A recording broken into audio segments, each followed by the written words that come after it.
Beef caldereta, we got you. Tara, lutuin natin. Less than 2 minutes, matututunan nyo agad ito. Siyempre, magigisa muna tayo ng sibuyas at bawang sa mantika. Kapag luto ng sibuyas at bawang, lagyan natin ng tomato paste, pampapula. Pinressure cooker nga pala namin yung beef dito para mabilis lumambot. Minix na natin siya sa sibuyas, bawang at tomato paste. Hahalu-haluin lang natin para manuot ang lasa. Lalagyan natin ng sabaw galing sa pinagkuluan ng baka. Lalagyan din natin ng pamintang durog at kapag nakuluan na, iset aside muna natin.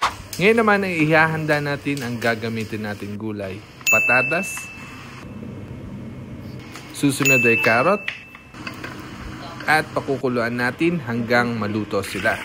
Buksan muna natin ang reno habang hinihintay nating maluto ang mga gulay.